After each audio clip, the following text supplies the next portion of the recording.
अपने अपने घरों में की नमाज अदा, राज्यपाल और सीएम ने दी बधाई।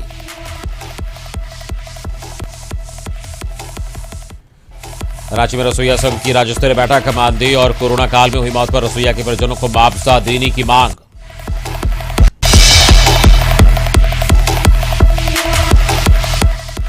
धनबाद में जेएमएम नेता और निश्चितपुर नर्सिंग होम के डॉक्टरों ने बहस, दोनों ने एक दूसरे पर लगाया मारपीट का आरोप। डॉक्टर के समर्थकों ने दिया धरना। गुमला के टोटाम्बी कैद टोली में वज्रपात से झुलसी 3 महिलाएं, एक की स्थिति गंभीर, 2 खतरे से बाहर।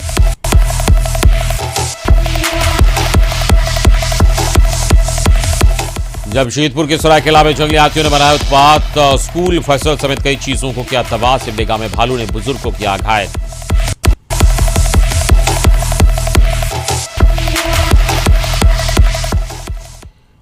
नमस्कार, आप देख रहे हैं हमारे झारखंड और मैं हूं आपके साथ अमित सिंह। तो सुर्खियों के बाद खबरों की शुरुआत करते हैं। सबसे पहले खबर पलामू से है। रिमांड होम से 3 नाबालिग फरार हुए हैं। तीनों नाबालिग हत्या दुष्कर्म के आरोपी हैं। 1 साल में 10 नाबालिग फरार हुए हैं। तो रिमांड होम की सुरक्षा पर सवाल उठ रहा है। रिमांड होम में 60 नाबालिग बंद हैं और आपको बता दें कि 3 नाबालिग फरार हुए हैं और रिमांड होम से संप्रेषण गृह से 3 नाबालिग फरार हो गए हैं। ये तीनों नाबालिग हत्या दुष्कर्म जैसे कई मामलों के आरोपी हैं। जानकारी के अनुसार तीनों रिमांड होम की खिड़की काटकर भागे। बुधवार की सुबह गिनती के दौरान ही पता चला कि तीनों नाबालिग फरार हैं। पलामू रिमांड होम में 60 के करीब नाबालिग विभिन्न मामलों में बंद हैं और जानकारी के अनुसार पुलिस ने अनुसंधान शुरू कर दिया है। पिछले 1 वर्ष में पलामू रिमांड होम से 10 के करीब नाबालिग फरार हुए हैं। और पलामू संवाददाता श्रवण सोनी इस वक्त फोन पे जुड़े हैं। श्रवण, 1 साल में 10 जो रिमांड होम से नाबालिग के फरार होने की बात कही जा रही है और एक बार फिर से नया मामला सामने आया है। क्या कुछ इस वक्त कार्रवाई हो रही है, क्या कहा जा रहा है? जी बिल्कुल, हमें देखिए ये पलामू का जो संप्रेषण गृह है, यानी जिसे पहले हम जुवेनाइल जेल कहते थे, उस जुवेनाइल जेल से आज जो देर रात थे उसमें 3 जो बाल अपराधी जो थे वो यहाँ पर भाग गए हैं। जो सूचना मिली है कि जो संप्रेषण गृह का रूम का जो दरवाजा था और उसके पास एक खिड़की लगी हुई थी, खिड़की के ग्रिल को काटकर ये लोग रूम से बाहर निकलते हैं और जो अपर बाउंड्री है उसके नीचे में एक नाला था जहां पर गंदे पानी बहते थे। उस नाला के सहारे ये तीनों जो है वो भागे। जो तीनों भागे हुए बाल अपराधी हैं वो काफी संगीन मामले में संप्रेषण गृह में बंद थे और ये उनके ऊपर जो जानकारी मिली है कि हत्या और दुष्कर्म जैसे आरोप भी थे। तो इन्हें काफी सुरक्षा व्यवस्था में यहाँ रखा गया था, लेकिन बावजूद इसके सुरक्षा में बड़ी चूक हुई है और ऐसा पहली बार नहीं हुआ। पिछले 1 साल में तकरीबन 10 से अधिक जो बाल अपराधी है वो यहाँ से फरार हुए हैं और पूरी मामले की जानकारी के बाद शहर थाना पुलिस यहाँ मौके पर पहुंची तो पूरी जांच कर रही है। अभी मौके पर सदर जो अनुमंडल पदाधिकारी है राजेश कुमार साहब वो पहुंचे हैं, जिला समाज कल्याण पदाधिकारी नीता चौहान है वो पहुंची है और तमाम जानकारियां ली जा रही है कि अगर किस तरह से घटनाएं हुई हैं, इसे रोकने के लिए क्या कुछ करना चाहिए, जो भागे हुए अपराधी हैं उनका बैकग्राउंड क्या है, उन्हें कैसे किस तरह से गिरफ्त में लिया था, तो तमाम तरह की जो समीक्षा है वो अंदर चल रही है। श्रवण, एक बड़ा सवाल यह है, जैसा आप बता रहे हैं कि 1 साल में 10 बार यहां से जो बाल कैदी हैं वो भागे हैं और एक बार फिर से ये घटना सामने है, तो क्या किसी भी तरीके की जो सुरक्षा व्यवस्था है उस पर सवाल उठना लाजमी है? एहतियात नहीं बरता जा रहा था, बार बार इस तरीके की घटनाएं हो रही है, क्या बता रहे हैं अधिकारी इस पर? जी बिल्कुल, हमें देखिए पहले जो घटनाएं होती थी जो फरार होने की वो दीवार को फांद कर होता था, तो अब इसके बाद से एहतियातन पुलिस और जो समाज कल्याण पदाधिकारी थे उनके पहल पर दीवार को काफी ऊंचा कर दिया गया, दीवार के ऊपर फेंसिंग कर दी गई और यहाँ पर नाइट गार्ड की भी तैनाती कर दी गई ताकि कोई दीवार फांद कर न भागे। लेकिन इस बार जो बाल अपराधी थे वो काफी दिमाग और कातिल तना उनकी देखिए कि वो खिड़की को काटकर और अंधेरे की फायदा उठाकर जहाँ पर वॉच टावर्स नहीं है वहां से वो लोग जो है वो नाले के सहारे जो है वो यहाँ से फरार हुए हैं। चलिए, इस पूरी जानकारी के लिए बहुत बहुत शुक्रिया आपका। तो हमारे संवाददाता श्रवण सोनी बता रहे थे कि जो बाल कैदी हैं वो नाले के सहारे भागे हैं और खिड़की काट कर वो वहां से भागे हैं और सुरक्षा व्यवस्था पर निश्चित तौर पर सवाल यहाँ पर उठ रहा है और बड़ा सवाल ये है कि आखिर कैसे वो उन्होंने खिड़की काटा और कौन सा हथियार उनके पास पहुंचा, किस तरीके से खिड़की काटा, ये कई सारे सवाल हैं। हालांकि फिलहाल वरीय अधिकारी मौके पर पहुंचकर इस पूरे मामले की छानबीन कर रहे हैं और इस पर नजर बनाए हुए हैं। तो खबरों में आगे बढ़ते हैं। झारखंड में आज बकरीद की धूम है। रांची के कई घरों में ईद उल अजहा यानी बकरीद सादगी से मनाई जा रही है। ज्यादातर नेताओं ने अपने अपने घरों में नमाज अदा की। नमाज के दौरान कोरोना गाइडलाइन का पालन भी किया गया। इसके बाद समाज के लोगों ने घरों में ही पर्दे के साथ जानवरों की कुर्बानियां पेश की। बुधवार को ईद उल अजहा के मौके पर अकीदतमंदों ने नमाज के दौरान कोरोना महामारी के खात्मे को लेकर समाज के लोगों ने दुआएं की। बता दें कि राजधानी रांची में नमाज ईदगाह या मस्जिद में नहीं अदा की गई। रांची जिला प्रशासन की ओर से जारी आदेश में कोरोना महामारी को देखते हुए लोगों से अपील की गई कि वो घरों में रहकर नमाज पढ़ें। इन सबके बीच रांची के खलारी और मैक्लूस्कीगंज में पुलिस ने फ्लैग मार्च किया। थाना प्रभारी ने बताया कि बकरीद पर्व को देखते हुए ये फ्लैग मार्च किया जा रहा है ताकि शांतिपूर्वक और सौहार्दपूर्ण तरीके से ये त्योहार संपन्न हो सके।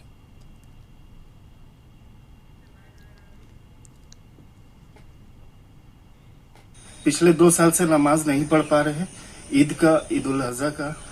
इस बार भी हम लोग पूरे गाइडलाइंस के साथ घर में नमाज पढ़े हैं और अल्लाह ताला से दुआ किए हैं कि इंशाल्लाह सब चीज ठीक हो जाए। कुर्बानी का त्यौहार है, इसमें ईद उल अजहा की नमाज पढ़ी जाती है और हम लोग डिस्टेंस को देखते हुए, पालन करते हुए ईद उल अजहा की नमाज यहाँ पढ़े और उसमें पूरे देश के लिए, जगह के लिए, पूरे झारखंड के लिए दुआ किया गया।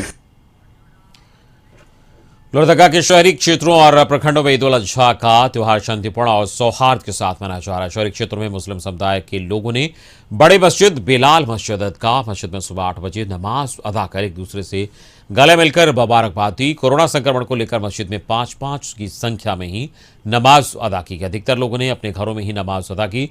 शांतिपूर्ण तरीके से त्योहार मनाने के लिए पुलिस प्रशासन ने सुरक्षा के पुख्ता इंतजाम किए हैं। इधर जमशेदपुर में भी मुस्लिम समुदाय के लोग बकरीद पर्व कोविड गाइडलाइन का पालन करते हुए हर्षोल्लास के साथ मना रहे हैं।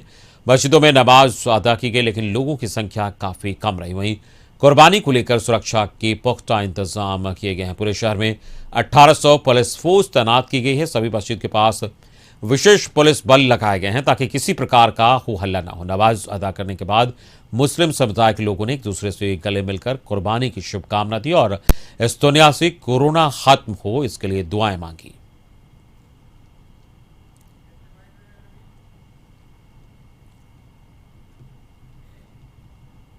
त्यौहार है हम लोग का, इस पे सरकार का जो गाइडलाइन दिया गया है कोविड के, ये उसी के तहत प्रशासन भी मुस्तैद है। उसी के तहत यहाँ बकरीद का त्यौहार मनाने का निर्देश दिया और बना भी रहे हैं लोग। लॉ एंड ऑर्डर में एक अमल भी किया जा रहा है। हर मस्जिद में सब शांति से बकरीद का त्यौहार मनाया जा रहा है। नमाज भी अदा किया जा रहा है सब अपने अपने घरों में। खबर लातेहार से है जहां एरिया कमांडर समेत जेजेएमपी के 2 उग्रवादी गिरफ्तार किए गए। निशानदेही पर हथियार भी बरामद हुआ है। बहुआ टांड थाना क्षेत्र से ये गिरफ्तारी हुई है। एरिया कमांडर गिरफ्तार हुआ है। लातेहार से खबर है जहां एरिया कमांडर समेत जेजेएमपी के 2 उग्रवादी गिरफ्तार किए गए। निशानदेही पर हथियार भी बरामद हुआ है। बहुआ टांड के थाना क्षेत्र से इसकी गिरफ्तारी हुई है। तो लातेहार में एरिया कमांडर समेत 2 उग्रवादी गिरफ्तार किए गए हैं। निशानदेही पर हथियार भी बरामद हुआ है। बहुआ टांड थाना क्षेत्र से इनकी गिरफ्तारी हुई है। तो लगातार पुलिस सर्च अभियान चला रही थी जिस दौरान ये सफलता मिली है। एरिया कमांडर समेत 2 उग्रवादी गिरफ्तार हुए हैं। और लातेहार संवाददाता मनोज फोनलाइन पे इस वक्त जुड़े हैं। मनोज, 2 उग्रवादी गिरफ्तार हुए हैं यहाँ और क्या जानकारी आप तक पहुंच रही है? जी बिल्कुल, जो जानकारी मिल रही है, प्रारंभिक जानकारी के अनुसार एरिया कमांडर नसीम अंसारी जो काफी दिनों से एरिया में सक्रिय था, उसको गिरफ्तार करने में महुआ डांड पुलिस सफल रही है। उसके साथ में रामप्रसाद लोहरा जो लगभग 2 मामलों में वांछित था लातेहार जिला के विभिन्न थानों में, उसको भी गिरफ्तारी की गई है। अगर हम नसीम अंसारी की बात करें तो ये महुआ डांड और बारेसाड़, इसके साथ में नेतारहाट थाना में काफी सक्रिय था और इन थानों में इसके आधा दर्जन के करीब मामले दर्ज थे जो लंबे समय से पुलिस इसको ढूंढने का प्रयास और गिरफ्तारी के लिए प्रयासरत थी। लेकिन अंततः बीते रात्रि महुआ डांड पुलिस को ये सफलता हाथ लगी है। लेकिन सबसे बड़ी चीज है कि इन लोगों की गिरफ्तारी के साथ में काफी कई अत्याधुनिक हथियार भी बरामद किए गए हैं जिसमें से निर्मित भी है और कुछ अर्धनिर्मित है। और इसमें से भी एक बड़ी चीज है कि कुछ अपहरण का एक मामला था जो अपहरण के साथ में एक युवती को भी महुआ डाक पुलिस बरामद करने में सफल रही है। फिलहाल इन लोग के संलिप्तता जो गिरफ्तारी हुई है, इसमें इन लोग की अपहरण का भी संलिप्तता सामने आ रहा है। जी चलिए, इस पूरी जानकारी के लिए बहुत बहुत शुक्रिया आपका। तो संवाददाता मनोज इस वक्त बता रहे थे कि इनकी गिरफ्तारी हुई है। पुलिस लगातार वहां पर सर्च अभियान चला रही थी, जिस दौरान ये कामयाबी मिली है। इनसे पूछताछ की जा रही है। तो एरिया कमांडर समेत 2 उग्रवादी गिरफ्तार किए गए हैं लातेहार में।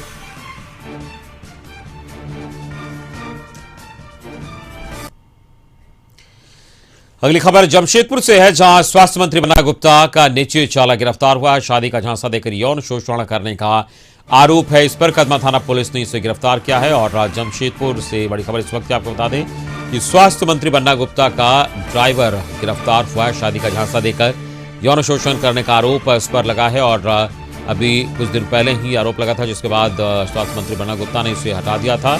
और फिर से ये कार्रवाई यहां पर सामने हुई है, जिसमें स्वास्थ्य मंत्री का चालक गिरफ्तार हुआ है। और पुलिस को कदमा पुलिस ने इसे गिरफ्तार किया। संवाददाता मनोज फोनलाइन पे जुड़े जमशेदपुर से। मनोज, पुलिस को इसकी तलाश थी और कार्रवाई की जा रही थी और इसकी गिरफ्तारी हुई है, और क्या कुछ जानकारी पहुंच रही है आप तक? देखिए, सबसे पहले लगातार जमशेदपुर और आसपास के इलाकों में छापेमारी चल रही थी। पुलिस को यह सूचना मिली थी कि राजधानी रांची में मंत्री के आवास में छिपा हुआ है। हालांकि मंत्री के आवास में नहीं था और अंततः ये इनकी गिरफ्तारी जो है कि कदमा एक रिश्तेदार के यहाँ से हुई है। हालांकि इन पर जो आरोप है वो यौन शोषण का आरोप है, और जिसको लेकर न्यायालय में परिवाद दायर किया गया था और न्यायालय के आदेशानुसार इसकी गिरफ्तारी हुई है। तो कदमा थाना क्षेत्र से इसकी गिरफ्तारी हुई है और पुलिस इसे पूछताछ कर रही है। हालांकि उस महिला को भी पुलिस लेकर आई है, जिस महिला ने FIR दर्ज किया था। और बाकी इसके पास जो वीडियो था, जो अश्लील वीडियो बनाया था, वो वीडियो पुलिस खोज रही है कि आखिर वो वीडियो, क्योंकि ये बार बार धमकी देता था कि वीडियो हम वायरल करेंगे, और उसी के नाम पर इसके साथ शारीरिक शोषण कर रहा था और शादी का झांसा दिए हुए था। फिलहाल पुलिस इससे पूछताछ कर रही है। जी चलो, इस पूरी जानकारी के लिए बहुत बहुत शुक्रिया आपका। संवाददाता मनोज हमें बता रहे थे कि फिलहाल पुलिस इससे पूछताछ कर रही है और जिस तरीके से यौन शोषण कर रहा था, ये ब्लैकमेल कर और शादी का झांसा भी दिया था, उसको लेकर लगातार पुलिस तलाश कर रही थी इसकी, और अंततः इसकी गिरफ्तारी हुई है। और पुलिस का क्या कुछ कहना है, ये सुनवाते हैं। प्रद्युत कुमार सिंह उर्फ मुन्ना सिंह के विरुद्ध 14/6/2021 को न्यायालय वाद के आधार पर कदमा थाना कांड संख्या 95/2021 यौन शोषण की धाराओं में और अनुसूचित जाति जनजाति अत्याचार निवारण अधिनियम की धाराओं में प्राथमिकी दर्ज की गई थी, जो मामला अनुसंधान अंतर्गत है। अनुसंधान के क्रम में आए तथ्यों और साक्ष्यों के आधार पर उनके विरुद्ध लगाए गए सभी आरोपों को सत्य पाया गया। तदुपरांत उनकी गिरफ्तारी का आदेश निर्गत था और उसके आलोक में आज प्रातः उनकी गिरफ्तारी सुनिश्चित की गई। झारखंड में सरकारें बदलती रहती है, लेकिन कुछ गांव ऐसे हैं जहां की तस्वीरें आज तक नहीं बदली। दशकों से ग्रामीणों की सरकार की तरफ टकटकी लगाए बैठे हैं। दरअसल हजारीबाग जिला मुख्यालय से करीब 45 किलोमीटर दूर बड़का गांव प्रखंड की अंगो पंचायत में एक गांव है पचंडा, जो होहर नदी के किनारे बसा है। देश को आजाद हुए 74 साल बीत गया, लेकिन आज तक इस नदी पर पुल का निर्माण नहीं हो पाया है। नदी पर पुल नहीं होने की वजह से बरसात के मौसम में इस गांव का संपर्क प्रखंड मुख्यालय से पूरी तरह कट जाता है। गांव में 100 से अधिक घरों में संथाली परिवार रहते हैं, जिनके लिए पुल का राज एक सपना है। बरसात में नदी का जलस्तर बढ़ जाता है और उसी नदी में जान जोखिम में डालकर लोग पुल पार करते हैं। ग्रामीण बताते हैं कि जब बारिश के दिनों पर नदी उफान पर होती है और उस दरमियान किसी की तबीयत बिगड़ जाए तो उसे टोकरी में डालकर या कपड़े में बांधकर नदी पार करना पड़ता है। सरकारी एम्बुलेंस नहीं मिलने की वजह से प्राइवेट गाड़ी को लाकर पेशेंट को बड़का गांव स्वास्थ्य केंद्र ले जाना पड़ता है। इस गांव में लोग आज भी पगडंडियों के से होकर आना जाना करते हैं। सड़क नहीं होने की समस्या को दूर करने के लिए यहाँ के ग्रामीणों ने श्रमदान कर गाँव के अंदर से पचंडा झिकझोर तक 4 किलोमीटर लंबी सड़क का निर्माण किया है। जब बढ़ जाता है पानी नदी में तो एक छाती तक हम लोग पार हो जाते हैं। पुल बनाने बोले अभी तक पुल नहीं बना है। नहीं बना। इतना पानी खाटी में, ये दौरी में उठा करके हम लोग को रात हो चाहे दिन हो पार करवाते हैं। अपना जान जोखिम में डालकर, लेकिन फिर भी आज तक किसी को मृत्यु नहीं होने दिए हैं। रास्ता नहीं था आने जाने का। अब ये 3 साल से हम लोगों ने ये रास्ता भी बनाया अपने हाथों से, कूड़ी गहता से ग्रामीण मिलकर हम सब ने ये काट कर बनाया है। और ये यहाँ पे जो वर्षा पानी का ये नाला बहती है उसमें हम लोगों ने लकड़ी का पुल का निर्माण कराया हम लोगों ने। बात सिर्फ हजारीबाग के एक गांव की नहीं है। गढ़वा बिलचंपा पंचायत का अखाड़वा टोला की स्थिति भी हजारीबाग की तरह है। सन 1995 में तत्कालीन बिहार सरकार ने इस गांव को बसाया था। 50 परिवारों को 1-1 एकड़ की भूमि विस्थापित होने के बाद मिली थी। तब से लेकर आज तक ये गांव बुनियादी सुविधाओं से महरूम है। गांव के पास से अदरा नदी बहती है। बारिश के दिनों में जब अदरा उफान पे होती है तो मुख्यालय से गांव की 400 की आबादी का संपर्क कट जाता है। कई बार गांव के लोग ने जिला प्रशासन और नेताओं से पुल बनाने की मांग की, लेकिन आज तक किसी ने ध्यान नहीं दिया। अब बारिश के मौसम में सैकड़ों ग्रामीण परेशान हैं। गांव में मीडिया कर्मियों को देख ग्रामीणों ने राहत की सांस ली। इन्होंने बताया कि मीडिया में खबर चलने के बाद शायद नेताओं की नींद खुल जाए।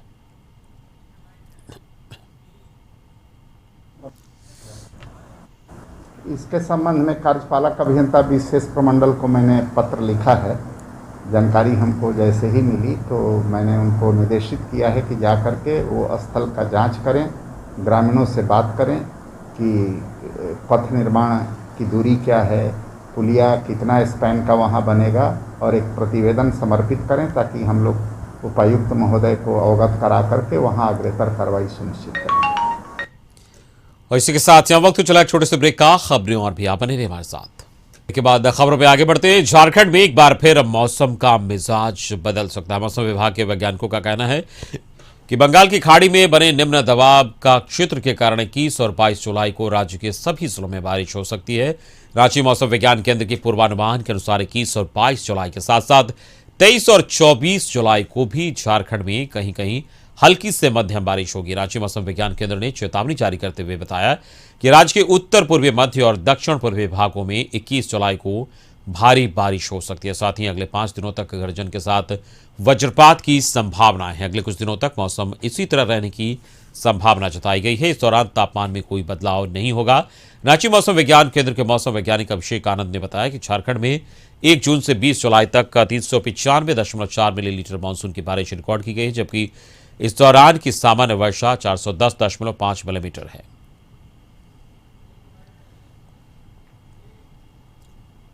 घंटों में जो मानसून है वो सक्रिय रहा है और लगभग सभी स्थानों पे हल्के से मध्यम दर्जे की बारिश देखने को मिली है और कुछ स्थानों पे भारी बारिश भी देखने को मिली है।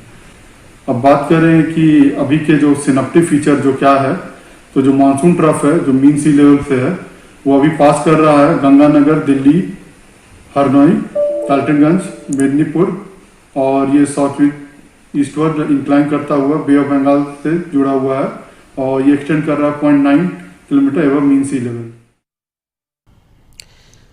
रांची के महेंद्र सिंह भवन में झारखंड प्रदेश विद्यालय रसोईया गांव की राज्य स्तरीय बैठक हुई। बैठक में मानदेय को लेकर चर्चा की गई। संघ के लोगों ने बताया कि राज्य में 80,000 महिलाएं रसोईया हैं, जिन्हें कोरोना काल में झारखंड सरकार ने नजरअंदाज किया है। इन महिलाओं को कोई मानदेय नहीं मिलता है और कभी कभी स्कूलों में साफ सफाई के लिए बुलाया जाता है। अगर ये साफ सफाई के लिए नहीं जाती हैं तो वहां के अध्यापकों की तरफ से डराया जाता है। संघ के लोगों ने कहा कि कोरोना की वजह से कई रसोइयों की मौत भी हो गई, लेकिन अब तक मुआवजे की राशि नहीं दी गई है।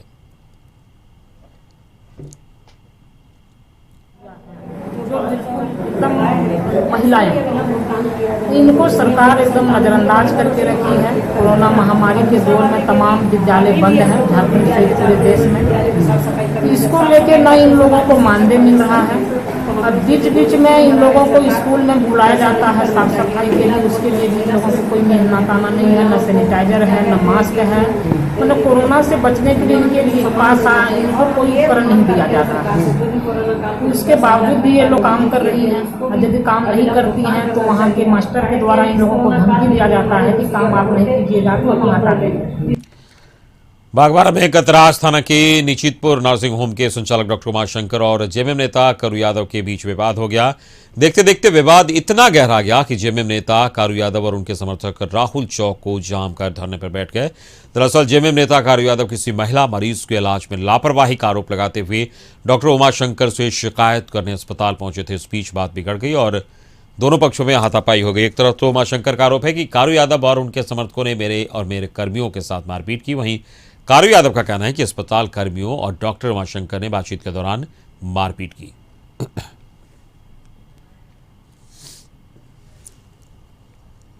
पता कि हमको भी मारे, मारने लगा, मार के पूरा दम नलिया में झटा पकड़ के सुता दे पूरा हमारे बेटियों का ऐसे छुए तो हमारे बेटियों का रेड टिप दब के तो पूरा ऐसे फिर तब वो अंडरे जाके से पूरा कर पूरा छोड़ा। हमें ये सूचना मिली है कि में उमाशंकर जो हॉस्पिटल है वहाँ पे दो पक्ष, एक तो पेशेंट पार्टी और दूसरा हॉस्पिटल के कर्मचारी के बीच में मारपीट की घटना हुई है। उसी के विरोध में सड़क जाम किया गया था। आए मेरे पास बेहोशी गया, हम उसको भर्ती किए, उसके बाद भर्ती करके हम ऊपर अभी गए ही थे, तब तक मैं हमारे स्टाफ को किया कि देखे ना वो लोग आदमी आके हंगामा कर, तो हम तुरंत नीचे तो हमारे साथ भी हाथापाई किया और हमारे स्टाफ के साथ पुलिस की। जामताड़ा में दामोदर वैली कॉरपोरेशन के कंट्रोल वाले मैथन डैम के वैसे स्थापित जिनकी सैकड़ों एकड़ जमीन मैथन डैम के पानी में वर्षों पूर्व समा गया, आज उसी पानी से व्यवस्थापित परिवार के लोग न सिर्फ अपनी जीविका पालन कर रहे हैं बल्कि दूसरे को भी रोजगार दे रहे हैं। मैथन पावर प्लांट से सटे जामताड़ा जिले के श्यामपुर गांव के 40 व्यक्ति आज डैम के पानी में केज कल्चर पद्धति से मछली पालन कर रहे हैं। पंजनिया जलाशय मत्स्यजीवी सहयोग समिति के नाम से रजिस्टर्ड इन लोगों का समूह प्रत्येक साल 35 से 40 लाख की आमदनी कर रहा है। इन लोगों द्वारा उत्पादित फंगास, कतला, गोल्डन, तेलपिया सहित कई अन्य प्रजाति की मछली स्थानीय बाजारों के अलावा धनबाद और बंगाल तक भेजी जाती है। तो आगे हम लोग चल के अगर बिजनेस को बढ़ाएं तो ऐसा हमको संभव हो रहा है। जब बाहर से जैसे मछली का आ रहा है आंध्रा से इधर उधर से, तो हम लोग इतना खेती करने के लिए इच्छुक है ताकि बाहर से मछली नए आने से भी हम लोग उतना पूर्ण कर सकें। और भी 2-3 साइट है जिसमें केज का बहुत ही ज़रूरत है। हम लोग लिखे हुए हैं सरकार को कि कुछ ऐसे हम लोग का फार्मर है जो केज के द्वारा मछली पालन करना चाहते हैं, वो लोग को अभी तक हम लोग केज नहीं दे पाए हैं और उम्मीद है कि हम लोग को और इस साल भी केज मिले। धनबाद में निरसुआ की भाजपा विधायक अपर्णा सेन गुप्ता एसएसपी संजीव कुमार से औपचारिक मुलाकात कर अपने निरसा विधानसभा क्षेत्र की विधि व्यवस्था से अवगत कराया। शिष्टाचार मुलाकात के बाद पत्रकारों से बातचीत करते हुए पूर्व मंत्री से भाजपा विधायक अपर्णा सेन गुप्ता ने बताया कि उनके क्षेत्र में कई औद्योगिक इकाइयां चलती है, खासतौर से डीवीसी की बिजली उत्पादन यूनिट और बीसीसीएल एसीएल कोयला उत्पादन का कार्य करते हुए इन इलाके में अक्सर किसी न किसी मुद्दे को लेकर घटनाएं होती रहती है। अक्सर विधि व्यवस्था की समस्या उत्पन्न होती है। ऐसे में इस क्षेत्र में शांति का वातावरण बना रहे, इसे लेकर उन्होंने एसएसपी से विशेष नजर बनाए रखने की मांग की है। मिलने के लिए क्योंकि आए हैं तो एक बार मिलना चाहिए और बस मिल के अब धनबाद में आप आए हैं तो आपका स्वागत है और थोड़ा धनबाद को समझिए और कैसे काम करना है उसको समझ रहे हैं। हम लोग के यहाँ निरसा विधानसभा में मेरे यहाँ ईसीएल है, बीसीसीएल है, डीवीसी है, एनपीएल है, लगातार कुछ न कुछ होते रहता है। तो इसी तरह से एक दस एक मुलाकात हुआ पर भी कहीं ना कहीं कुछ हम लोग को चिंता का विषय है कि क्राइम लगातार बढ़ ही रहा है, कुछ न कुछ घटना घट ही रहा है। तो इस पर भी एसएसपी साहब आए हैं, इनको देखना है और इसको तत्काल जैसे नहीं हो घटना कुछ उस तरह का। गुमला में घाघरा थाना क्षेत्र के टोटाम्बी कैद टोली में वज्रपात की चपेट में आने से 3 लोग गंभीर रूप से घायल हो गए। जानकारी के अनुसार अग्नि देवी, अनिता देवी और सुंदर मुनि कुमारी तीनों खेत में रोपा कर रही थी। इस दौरान बारिश के साथ अचानक वज्रपात हुई जिससे तीनों लोग गंभीर रूप से झुलस गए। ग्रामीणों की मदद से अनिता को गुमला सदर अस्पताल भेजा गया। वहीं अग्नि देवी और सुंदर मुनि कुमारी को पैर में जख्म लगने के कारण गोबर के माद में पैर को डाला गया। मान्यता है कि गोबर के माद में गाड़ने से वज्रपात से वो जख्म ठीक हो जाते हैं।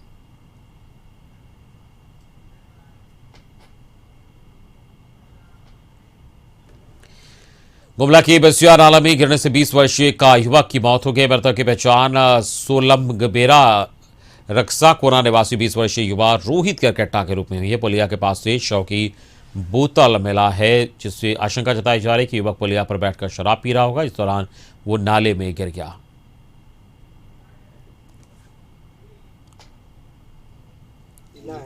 टोली बटाए रहे दारू पिए तो हमें तो नहीं जाइन रही बिहाने देखलाएं साइकिल खड़ा है और साइकिल में एक बोतल दारू रहे, एक बोतल के शायद पी चुक रहे और उठन चौमिन चखना कर प्लास्टिक रहे, शायद वो पीते पीते नीचे गिर गल पुलिया बटे और वहाँ पानी भी के लाए रहे तो तनिक पानी रहे निकल नहीं पार लगे, इस कारण पर घटना घट गया।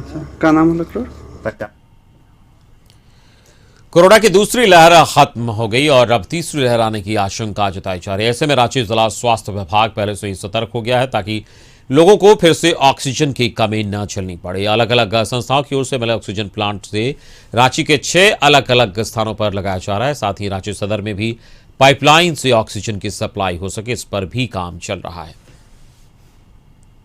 नए प्लांट नहीं, एक एलएमओ प्लांट जो 6000 लीटर का है जो विजेता कंस्ट्रक्शन के द्वारा दिया गया वो ऑलरेडी लग चुका है और उसका पाइपलाइन कनेक्शन का काम, पाइपलाइन का कनेक्शन पहले से वार्ड में किया हुआ है लेकिन यहाँ पर उससे कनेक्ट करने का काम हो रहा है अभी, ठीक है। और पीएसए प्लांट भी मेरा 100 एलपीए का है, वो बना हुआ है, उसको भी कनेक्शन हो रहा है। और गुमला के सिया धर्मशाला घाघरा में हिंदू जागरण मंच प्रखंड कमेटी की बैठक हुई। बैठक में संगठन की मजबूती पर विशेष चर्चा की गई। बिहार झारखंड के संगठन मंत्री डॉक्टर सुमन कुमार ने कहा कि इतिहास गवाह है कि जब जब हिंदू घटा है तब तब देश बटा है। उन्होंने कहा कि गुस्सा के अनुयायियों को छोड़कर सभी सरना सनातनी हिंदू हैं। कुछ राष्ट्र विरोधी ताकतों की तरफ से सरना सनातन में भेद पैदा कर तोड़ने की कोशिशें की जा रही है।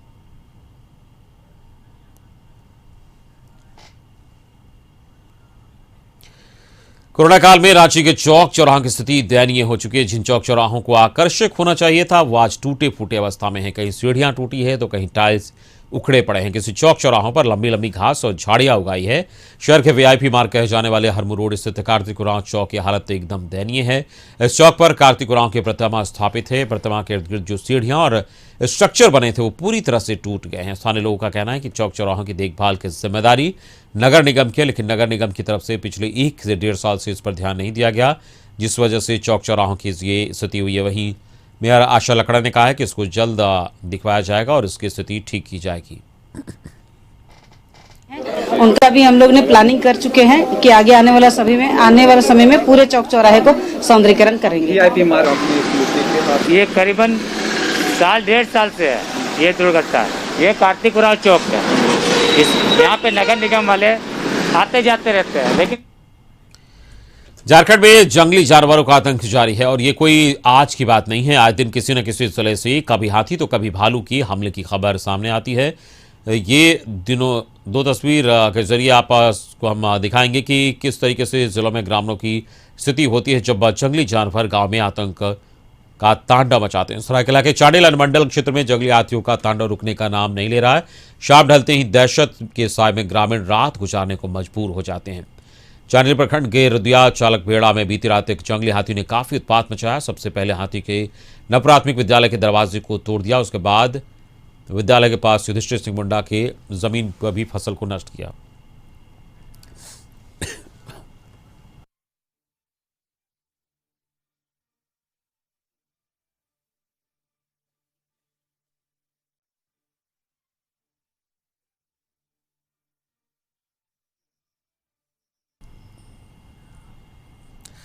सिमडेगा जिले के कोलेबेरा में जंगली भालू का आतंक बढ़ गया है। आए दिन भालू ग्रामीणों को निशाना बना रहे हैं। बुधवार की सुबह भालू के हमले से एक वृद्ध गंभीर रूप से घायल हो गया और जानकारी के अनुसार कोलेबेरा मुख्यालय से करीब 2 किलोमीटर फेरंगी टाड़ निवासी धर्मा सिंह अपने बेटे समीर सिंह के घर गए थे। इस दौरान कुसुम बांध नौलखा पुल के पास भालू ने अचानक हमला बोल दिया, जिससे धर्म सिंह गंभीर रूप से घायल हो गए।